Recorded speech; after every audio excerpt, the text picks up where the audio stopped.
नमस्कार मंडळी, crispies vlog या आपल्या चॅनलमध्ये आपणा सर्वांचं अगदी मनापासून स्वागत आहे. एक क्षण थांबा. तुम्ही पेरू हे सर्वात सुरक्षित फळ आहे असं समजून सालीसकट कधी कधी दिवसा तर कधी रात्री मिळेल तितका रोज खाता. आता विचार करा की तुम्ही गेल्या आठवड्यामध्ये किती पेरू खाल्ले. तुम्ही ते खाण्यापूर्वी धुतले होते की थेट सालीतूनच खाल्ले होते. जर तुम्हाला उत्तर देण्यास संकोच वाटत असेल तर हा व्हिडिओ तुमच्यासाठी आहे. चुकीच्या पद्धतीने पेरू खाल्ल्याने हे फायदेशीर फळ हानिकारकसुद्धा ठरत असतं. सर्वात भीतीदायक गोष्ट ही आहे की काही चुकांमुळे फक्त तुमचं पोट बिघडत नाही, तर काही चुका साखर आणि हृदयाच्या औषधांसोबत मिळून थेट धोका बनवू शकतात. पण काळजी करू नका, तुम्हाला पेरू खाणं थांबवण्याची गरज नाही. तुम्हाला फक्त 6 चुका सुधारण्याची गरज आहे. चला आपण 6व्या क्रमांकापासून सुरुवात करूया आणि व्हिडिओ संपेपर्यंत तुमच्या पेरू खाण्याच्या सवयी पूर्णपणे बदलूयात. 60 वर्षानंतर पेरू हे सर्वोत्तम फळांपैकी एक का मानलं जातं याचं कारण म्हणजे त्यातील पोषण मूल्य. 100 ग्रॅम पेरूमध्ये अंदाजे 225 मिलीग्रॅम व्हिटॅमिन सी असतं, जे संत्र्यापेक्षाही जास्त आहे. त्यात फायबरचं प्रमाणही भरपूर असतं, 100 ग्रॅममध्ये 5 ग्रॅमपेक्षा जास्त. हे पचन आणि रक्तातील साखर नियंत्रण या दोन्हींसाठी मदत करतं. पोटॅशियम योग्य प्रमाणामध्ये घेतल्यास हृदय आणि रक्तदाबासाठी देखील फायदेशीर ठरतं. पण समस्या इथूनच सुरू होते. हेच फायबर, हीच साखर नियंत्रित करण्याची शक्ती याच बिया आणि साली जर योग्य प्रकारे सेवन केले नाहीत तर 60 वर्षानंतर पोट, दात आणि औषधांसंबंधी गुंतागुंत निर्माण करू शकतात. आणि सर्वात आश्चर्यकारक गोष्ट म्हणजे या 6 चुका जवळजवळ प्रत्येक घरात केल्या जातात, कदाचित तुमच्या घरातही. आज मी त्यापैकी 4 चुका सांगणार आहे. या 6 चुका ज्या बहुतेक ज्येष्ठ नागरिक पेरू खाताना करतात.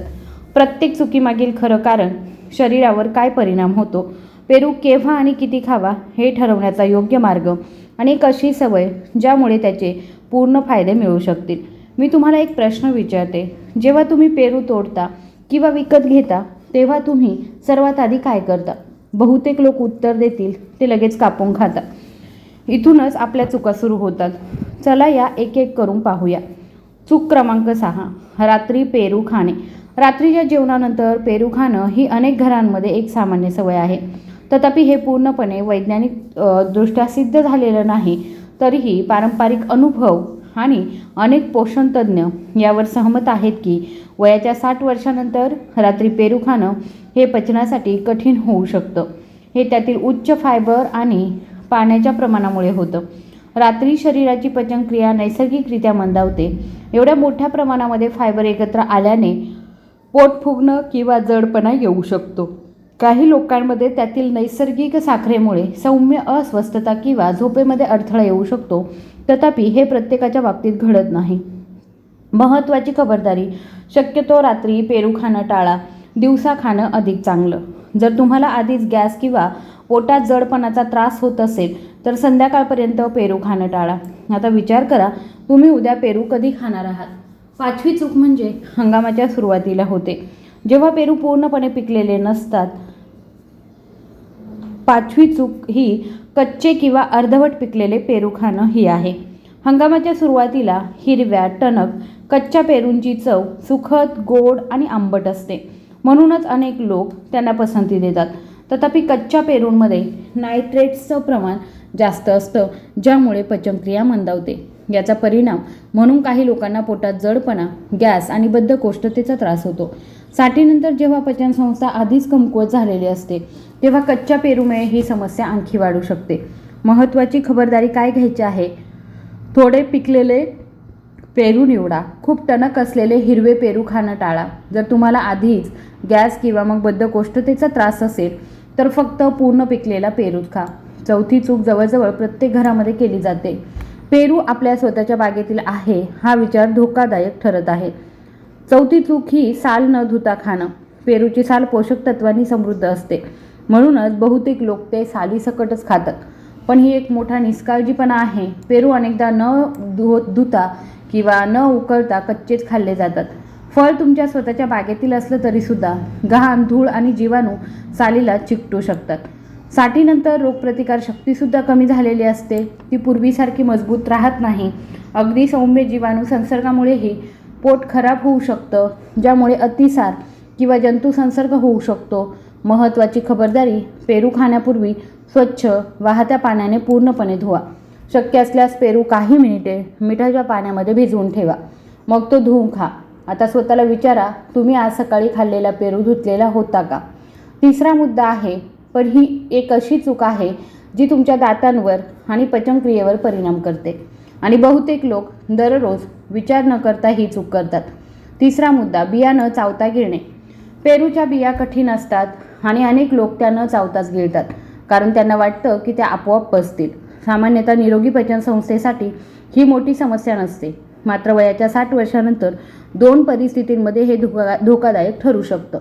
पहिलं, जर तुमचे दात कमकुवत असतील किंवा दातांची आधीपासूनच काही समस्या असेल तर कठीण बीवर थेट दाब पडल्याने इजा होऊ शकते. दुसरं, जर तुमची पचनक्रिया मंद असेल किंवा आतड्यांसंबंधी काही समस्या असेल तर न चावता मोठ्या प्रमाणामध्ये बिया गिळल्याने अस्वस्थता वाढू शकते.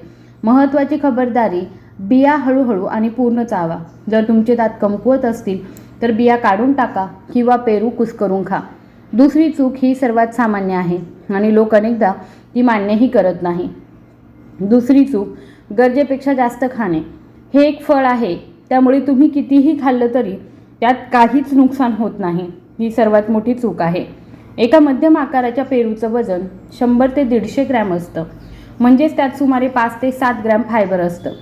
दिवसातून 2 ते 3 पेरू खाणं म्हणजे गरजेपेक्षा जास्त फायबर घेणं. एवढ्या फायबरमुळे काही लोकांना पोट फुगणं, गॅस किंवा जुलाब होऊ शकतात आणि मधुमेहाची औषधे घेणाऱ्यांसाठी आणखी एक धोका आहे. पेरू स्वतःच्या रक्तातील साखर हळूहळू कमी करण्यास मदत करतो. औषधांसोबत याचं अतिसेवन केल्यास रक्तातील साखरेची पातळी वाढू शकते. महत्त्वाची खबरदारी, दिवसातून एक मध्यम आकाराचा पेरू पुरेसा आहे. जर तुम्हाला साखरेवर आधारित औषधाची जास्तीत जास्त 1 किंवा अर्धी गोळी घेत असाल तर तुमच्या डॉक्टरांकडून डोस निश्चित करून घ्या. सर्वात मोठी चूक, जी वरवर पाहता निरुपद्रवी वाटू शकते पण औषधांसोबत घेतल्यास जीवघेणी ठरू शकते, ती म्हणजे डॉक्टरांचा सल्ला न घेता पेरूची पाने किंवा पेरू जो आहे तो जास्त प्रमाणामध्ये खाणं. ही चूक सर्वात मोठी आहे, कारण तिचा परिणाम केवळ पोटापुरता मर्यादित नाही, तो थेट रक्तप्रवाहामध्ये आणि हृदयापर्यंत पोहोचतो. पेरूच्या फळामध्ये, विशेषतः पेरूच्या पानांमध्ये अशी संयुगे असतात जी रक्तातील साखर कमी करण्यास मदत करतात. हे काही मानवी चाचण्यांमध्ये सिद्ध झालं आहे, त्यामुळे हा दावा साधासुद्धा नाही. जर एखादी व्यक्ती आधीच साखरेवर आधारित औषध घेत असेल आणि त्याच वेळी जास्त प्रमाणामध्ये पेरू खात असेल किंवा पेरूच्या पानांचा काढा पित असेल तर या एकत्रित परिणामांमुळे रक्तातील साखर धोकादायक पातळीपर्यंत कमी होऊ शकते. याला हायपोग्लायसेमिया म्हणतात. यामुळे चक्कर येणं, घाम येणं, हात थरथरणं आणि गंभीर प्रकरणांमध्ये बेशुद्धी येऊ शकते. काही प्राथमिक संशोधनामध्ये असंही सुचवलं गेलं आहे की पेरूच्या पानांचा परिणाम रक्त पातळ करणाऱ्या औषधांवर होऊ शकतो. तथापि हे संशोधन प्राण्यांवरती केलं गेलं आहे आणि मानवी व्यापारासाठी सुद्धा हे मर्यादित आहे. कल्पना करा की तुमच्या घरातील किती वृद्ध लोक मधुमेहाची औषधे घेतात आणि घरगुती उपाय म्हणून पानांचा काढाही पितात. हे मिश्रण जितकं सामान्य आहे तितकंच त्याकडे दुर्लक्ष केलं जातं. महत्त्वाची खबरदारी, जर तुम्ही मधुमेह किंवा रक्त पातळ करणारी औषधं घेत असाल तर तुमच्या डॉक्टरांचा सल्ला घेतल्याशिवाय पेरूच्या पानांचा काढा किंवा अर्क घेणं सुरू करू नका. फळे देखील जास्त प्रमाणामध्ये खाऊ नका, ती प्रमाणामध्येच खाल्ली पाहिजे. आता एक बोनस टिप, पेरू खाण्याची सर्वोत्तम पद्धत म्हणजे रिकाम्या पोटी खाण्याऐवजी हलक्या जेवणानंतर लगेच खाणं. रात्री खाण्यापेक्षा दिवसा, सकाळी किंवा दुपारी खाणं पचनासाठी चांगलं मानलं जातं. यासाठी कोणतीही कठोर वेळ मर्यादा नाही, फक्त खात्री करा की तुमचं पोट पूर्णपणे रिकामं नाही आणि रात्र झालेली नाही. मी नेहमी एक गोष्ट सांगते, फळ कितीही फायदेशीर असलं तरीसुद्धा चुकीच्या पद्धतीमुळे नुकसान होऊ शकतं. पेरू याला अपवाद नाही, पेरू शत्रू नाही, वाईट सवयी तुमचे शत्रू आहेत. तुम्ही पेरू खाणं थांबवू नये. तुम्हाला फक्त या 6 चुका सुधारण्याची गरज आहे आणि निर्भयपणे याचे पूर्ण फायदे मिळवता येतील. आता विचार करा की गेल्या आठवड्यामध्ये तुम्ही या 6 चुकांपैकी कोणती चूक केली? तुमच्या पेरूच्या खाण्याच्या सवयीबद्दल कमेंट्समध्ये नक्की सांगा आणि तुम्ही आज कोणती चूक सुधारणार आहात हे सुद्धा सांगा. पुढे व्हिडिओमध्ये मी 60 वर्षानंतर पोटातील गॅस किंवा जडपणापासून सुटका मिळवण्यासाठी 5 घरगुती उपाय सांगणार आहे. तुम्हाला तो व्हिडिओ हवा असल्यास कमेंट करा. तुम्हाला पोटाच्या उपायांची गरज आहे तर हे सांगा. पेरू हे एक चांगलं फळ आहे, फक्त पद्धत योग्य असायला हवी. या 6 चुका सुधारा आणि पेरूला तुमचा शत्रू नाही तर तुमचा आरोग्य भागीदार बनवा. तुम्हाला व्हिडिओ आवडला असेल तर कृपया व्हिडिओला लाईक, शेअर आणि सबस्क्राईब करायला विसरू नका. त्याचबरोबर हा व्हिडिओ रोज पेरू खाणाऱ्या एखाद्या ज्येष्ठ व्यक्तीसोबत नक्की शेअर करा. धन्यवाद.